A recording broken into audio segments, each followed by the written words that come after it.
அதிமுக பொதுச் செயலாளர் எடப்பாடி பழனிசாமியை பாஜக மாநில தலைவர் அண்ணாமலை இழிவாக பேசியதாக கூறி தூத்துக்குடி மாவட்டம் ஒட்டபிடாரம் தேரடி பஜார் பகுதியில் அதிமுகவினர் அண்ணாமலையின் உருவ பொம்மையை எரித்து அண்ணாமலைக்கு எதிராக கோஷங்களை எழுப்பினர்.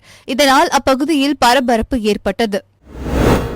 திண்டுக்கல் மாவட்டம் கொடைரோடு அருகே திண்டுக்கல் மதுரை தேசிய நெடுஞ்சாலையில் நாகைய கவுண்டன்பட்டி பிரிவு என்ற இடத்தில் தனியாக நின்று கொண்டிருந்த ஆம்னி வேனில் இருந்தவர்களிடம் சந்தேகத்தின் பேரில் அம்மைய நாயக்கனூர் ரோந்து போலீசார் விசாரணை மேற்கொண்டனர். அப்போது அவர்கள் முன்னுக்கு பின் முரணாக பதில் கூறியதால் சந்தேகமடைந்த போலீசார் வேனை சோதனை செய்ததில் கலர் ஜெராக்ஸ் மிஷின் மற்றும் கள்ள நோட்டுகள் இருப்பது கண்டுபிடிக்கப்பட்டது. இதனைத் தொடர்ந்து வேனில் இருந்த கலர் ஜெராக்ஸ் மிஷின் மற்றும் கள்ள நோட்டு அடிப்பதற்கு பயன்படுத்தப்படும் பேப்பர் கட்டுகள் ஆகியவற்றை பறிமுதல் செய்த போலீசார் வேனில் வைத்திருந்த 26,100 ரூபாய் கள்ள நோட்டுகளை பறிமுதல் செய்தனர். மேலும் கள்ள நோட்டுகளை அச்சடித்து புழக்கத்தில் விடும் ரவி, அழகர் மற்றும் வீரமணி, சுகிர்தராஜ் மற்றும் ஜெனிதா ஆகிய 5 பேரை கைது செய்து சிறையில் அடைத்தனர். இதனைத் தொடர்ந்து கைது செய்யப்பட்டவர்கள் கொடுத்த தகவலின் பேரில் கள்ள நோட்டு கும்பலின் தலைவனாக செயல்பட்டு வந்த விருதுநகரை சேர்ந்த முன்னாள் தீயணைப்பு வீரர் திருப்பதியை தனிப்படை போலீசார் கைது செய்த நிலையில் அவர் போலீஸ் பிடியில் இருந்து தப்பி ஓடினார். இதனால் அதிர்ச்சியடைந்த போலீசார் தப்பி ஓடிய திருப்பதியை தேடும் பணியில் ஈடுபட்டுள்ளனர். முன்னாள் முதலமைச்சர் கலைஞரின் 101வது பிறந்த நாளை முன்னிட்டு நாகை மாவட்டம் வேதாரண்யம் அடுத்த தலைஞாயிறில் திமுக மாவட்ட செயலாளர் கௌதமன் தலைமையில் பொதுக்கூட்டம் நடைபெற்றது. இக்கூட்டத்தில் திமுக அமைப்பு செயலாளர் RS பாரதி கலந்து கொண்டு கலைஞரின் பெருமைகள், அவர் கடந்து வந்த பாதைகள், அவரால் கொண்டுவரப்பட்ட மக்கள் நலத்திட்டங்கள் குறித்து விரிவாக பேசினார். மேலும் இக்கூட்டத்தில் 300க்கும் மேற்பட்ட ஆண்கள், பெண்கள் மாற்றுக் கட்சியிலிருந்து விலகி திமுகவில் இணைந்தனர். அதிமுக பொதுச் செயலாளர் எடப்பாடி பழனிசாமியை பாஜக மாநில தலைவர் அண்ணாமலை இழிவாக பேசியதாக கூறி சிவகங்கை அரண்மனை வாசல் அருகே கண்டன கோஷங்களை எழுப்பியவாறு அதிமுகவினர் அண்ணாமலையின் உருவ பொம்மையை எரிக்க முயன்றனர். அப்போது அங்கு பாதுகாப்பு பணியில் இருந்த சிவகங்கை நகர் போலீசார் அவர்களை தடுத்து நிறுத்தி உருவ பொம்மையை பறித்து சென்றனர். இதனால் அரண்மனை வாசல் பகுதியில் பரபரப்பு ஏற்பட்டது. திருப்பூர் மாவட்டம் கூத்தம்பாளையம் பகுதியைச் சேர்ந்தவர் வசந்த். பெண்களை வைத்து பாலியல் தொழில் செய்து வந்த இவர் அதனை கைவிட்டு தற்போது பனியன் நிறுவனத்தில் வேலை செய்து வருகிறார். இந்நிலையில் இவர் மதுபோதையில் வீட்டில் அருகில் அமர்ந்து கொண்டிருந்த போது காரில் வந்த கும்பல் இவரை கணக்கம்பாளையம் அழைத்து சென்று பாலியல் தொழில் செய்து கொண்டிருக்கிறாய், அதனால் தங்களிடம் பணம் கொடுக்க வேண்டும் என கூறி அவரை தாக்கியுள்ளனர். பின்னர் மீண்டும் காரில் ஏற்றி வீட்டிற்கு அருகில் கொண்டு வந்து இறக்கிவிட்டு சென்றுள்ளனர். இதனைத் தொடர்ந்து அரசு மருத்துவக் கல்லூரி மருத்துவமனையில் சிகிச்சை பெற்று வரும் வசந்த் இதுகுறித்து அளித்த புகாரின் பேரில் திருமுருகன் பூண்டி போலீசார் வழக்கு பதிவு செய்து விசாரணை மேற்கொண்டனர். அதில் திருப்பூர் கணக்கம்பாளையம் பகுதியைச் சேர்ந்த அன்புராஜ், பாண்டியன் நகர் பகுதியைச் சேர்ந்த நீலகண்டன், திருப்பூர் கருப்பராயன் நகர் பகுதியைச் சேர்ந்த முரளி மற்றும் பாரத் என்பதும் இவர்கள் வார இதழ்களில் நிருபர்களாக இருப்பதும் தெரியவந்தது. இதனை அடுத்து 4 பேர் மீதும் வழக்கு பதிவு செய்த போலீசார் அவர்களை கைது செய்தனர். செங்கல்பட்டு மாவட்டம் நென்மேலி ஊராட்சியைச் சேர்ந்தவர்கள் தினேஷ், ஜீவா, அஜித்குமார்.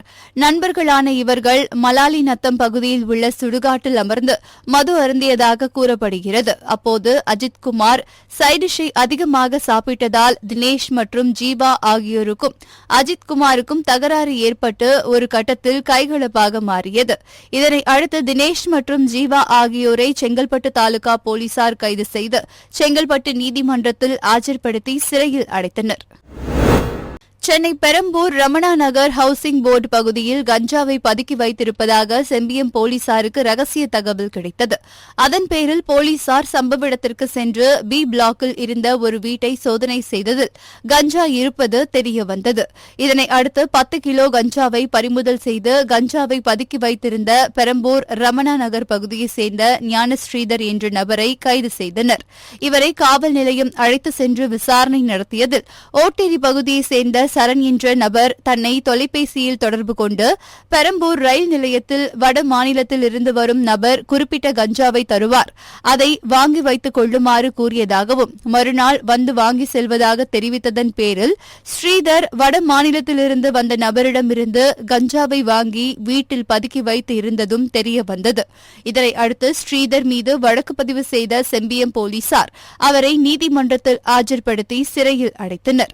மேலும் கஞ்சாவை வாங்கி வைக்க சொன்ன சரண் என்ற நபரையும் வட மாநிலத்தில் இருந்து வந்த நபர் யார் என்பது குறித்தும் விசாரணை மேற்கொண்டு வருகின்றனர். அதிமுக பொதுச் செயலாளர் எடப்பாடி பழனிசாமி குறித்து பாஜக மாநில தலைவர் அண்ணாமலை இழிவாக பேசியதாக கூறி அதனை கண்டித்து தென்காசி மாவட்டம் சங்கரன் கோவிலில் அதிமுக தொழில்நுட்ப பிரிவு சார்பில் கண்டன ஆர்ப்பாட்டம் நடைபெற்றது. அப்போது அண்ணாமலையின் உருவ பொம்மையை எடுத்து வந்து எரிக்க முயன்றதால் போலீசார் அதனை தடுத்து உருவ பொம்மையை பிடுங்கி சென்றனர். இதற்கிடையில் அதிமுக தொழில்நுட்ப பிரிவு தொண்டர்களுக்கும் காவல்துறையினருக்கும் தள்ளுமுள்ளு ஏற்பட்டது. பின்பு உருவ பொம்மையை எரிக்க முயன்ற 20க்கும் மேற்பட்டவர்களை காவல்துறையினர் கைது செய்து அழைத்து சென்றனர். இதனால் சங்கரன் கோவில் பழைய பேருந்து நிலையம் அருகே பரபரப்பான சூழல் ஏற்பட்டது. சென்னை தண்டையார்பேட்டை பகுதியில் கண்ணன் என்ற பல் மருத்துவமனை செயல்பட்டு வருகிறது. வழக்கம் போல் இம்மருத்துவமனை செயல்பட்ட நிலையில் மருத்துவமனையின் உள்ளே இருந்த ஏசியில் திடீரென மின்கசிவு ஏற்பட்டு தீப்பற்றியது. மருத்துவமனையின் உள்ளே பெண் மருத்துவர், ஊழியர் உள்பட 4 பேர் இருந்த நிலையில் உடனடியாக 4வரும் வெளியே வந்து தண்டையார்பேட்டை தீயணைப்பு துறையினருக்கு தகவல் அளித்துள்ளனர். அதன் பேரில் சம்பவ இடத்திற்கு சென்ற தண்டையார்பேட்டை மற்றும் ராயபுரம் தீயணைப்பு துறையினர் தீயை விரைந்து அணைத்தனர். தீ அணைந்த போதிலும் கூட தொடர்ந்து புகைமூட்டம் காணப்பட்டதால் அருகாமையில் இருப்பவர்களுக்கு கண் எரிச்சல் ஏற்பட்டுள்ளது. செங்கல்பட்டு மாவட்டம் காட்டாங்குளத்தூர் ஒன்றியத்திற்கு உட்பட்ட காயரன்பேடு ஊராட்சியில் சுமார் 5000த்திற்கும் மேற்பட்ட மக்கள் வசித்து வருகின்றனர். இங்கு ஊராட்சி நிர்வாகம் சார்பில் முறையாக குப்பைகளை வீடுதோறும் சேகரிக்காமல் அலட்சியம் காட்டுவதாக கூறப்படுகிறது. இந்நிலையில் காயரன்பேடு ஊராட்சி முழுவதுமே ஆங்காங்கே சாலையில் குப்பைகள் கொட்டப்பட்டுள்ளது. இதனால் அப்பகுதி முழுவதும் துர்நாற்றம் வீசுவதாகவும் தற்போது மழை பெய்து வருவதால் கொசுகள் அதிக அளவில் உற்பத்தியாகி பலர் நோய் பாதிப்புக்கு ஆளாகி உள்ளதாகவும் புகார் எழுந்துள்ளது. இதுகுறித்து நடவடிக்கை எடுக்க கோரி பலமுறை ஊராட்சி நிர்வாகத்திடமும் காட்டாங்குளத்தூர் வட்டார வளர்ச்சி அலுவலரிடமும் புகார்கள் கொடுத்தும் இதுவரை எந்தவொரு நடவடிக்கையும் மேற்கொள்ளவில்லை என பொதுமக்கள் வருத்தம் தெரிவிக்கின்றனர். எனவே மாவட்ட நிர்வாகம் தலையிட்டு உடனடியாக சாலையில் கொட்டி கிடக்கும் குப்பைகளை அப்புறப்படுத்த வேண்டும் என்றும் அவர்கள் கோரிக்கை விடுத்துள்ளனர். கிருஷ்ணகிரி மாவட்டம் பருகூர் அடுத்த கந்திக்குப்பம் பகுதியில் தனியார் பள்ளி செயல்பட்டு வருகிறது. இப்பள்ளியில் கடந்த மாதம் 4ஆம் தேதி முதல் 9ஆம் தேதி வரையில் போலியாக என்சிசி முகாம் நடத்தி அதில் மாணவிகளை பாலியல் வன்கொடுமை செய்யப்பட்டதாக போலி என்சிசி பயிற்சியாளர் சிவராமன் உள்பட 11 பேர் கைது செய்யப்பட்டனர். மேலும் அப்பள்ளிக்கு விடுமுறை அளித்து சிறப்பு குழுவினர் விசாரணை மேற்கொண்டு வந்தனர். இந்நிலையில் பல்நோக்கு குழுவின் வழிகாட்டுதல் அடிப்படையில் மேற்பார்வை குழு அமைக்கப்பட்டு அதில் 2 மாவட்ட கல்வி அலுவலர், 2 வட்டார கல்வி அலுவலர், 2 வட்டார வள ஆசிரியர் பயிற்றுநர்கள் ஆகியோரின் மேற்பார்வையில் 10 நாட்களுக்கு பிறகு இன்று காலை பள்ளி திறக்கப்பட்டது. திருச்சி மாவட்டம் கருமண்டபம் விஸ்வாஸ் நகரை சேர்ந்தவர் ஜெயச்சந்திரன். ஓய்வு பெற்ற ரயில்வே ஊழியரான இவர் இன்று காலை காரைக்குடியில் இருந்து சென்னை செல்லும் பல்லவன் விரைவு வண்டி மூலம் தாம்பரம் செல்வதற்காக திருச்சி ரயில் நிலையம் வந்துள்ளார். அப்போது ரயில் நிற்பதற்கு முன்பாக ரயிலில் ஏற முயற்சித்து கால் இடறி ரயிலுக்கும் நடைமேடைக்கும் இடையில் சிக்கினார்.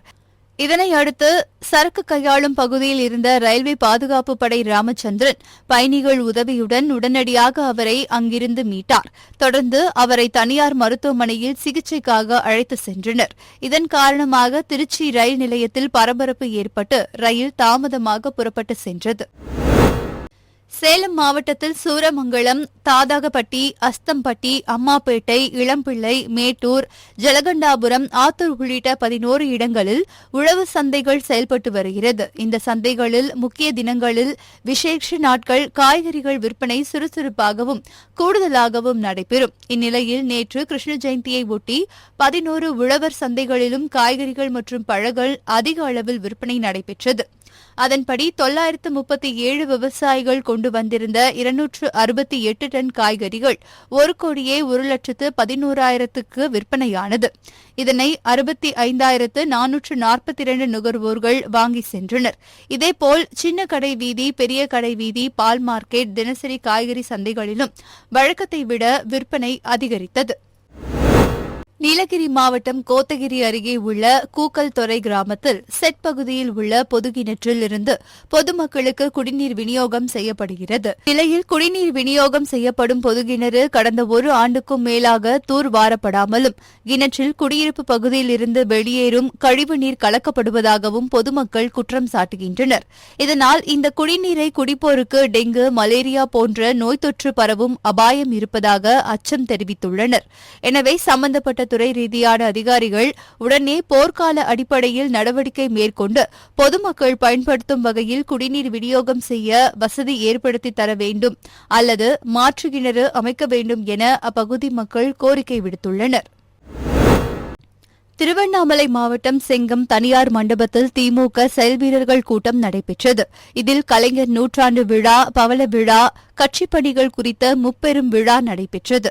மேலும் திமுக வெற்றி குறித்தும் எதிர்வரும் சட்டமன்ற தேர்தலில் திமுக அதிக வித்தியாசத்தில் வெற்றி பெறுவது குறித்தும் ஆலோசிக்கப்பட்டது. இதில் சிறப்பு அழைப்பாளர்களாக மாவட்ட அவைத்தலைவர் கண்ணன் மற்றும் கலசப்பாக்கம் சட்டமன்ற உறுப்பினர் சரவணன் மற்றும் செங்கம் சட்டமன்ற உறுப்பினர் மூபே கிரி உள்ளிட்டோர் பங்கேற்றனர். திருச்சிராப்பள்ளி பாரதிதாசன் பல்கலைக்கழகம் சார்பில் கிராஷ் கண்ட்ரி ரன்னிங் போட்டி புதுக்கோட்டையில் நடைபெற்றது. சட்டத்துறை அமைச்சர் ரகுபதி துவக்கி வைத்த இப்போட்டி புதுக்கோட்டை நகர் பழைய பேருந்து நிலையத்திலிருந்து துவங்கி சிவபுரம் ஜே கலை மற்றும் அறிவியல் கல்லூரி வரை 10 கிலோமீட்டர் தூரம் இலக்கு நிர்ணயிக்கப்பட்டு போட்டிகள் நடைபெற்றன.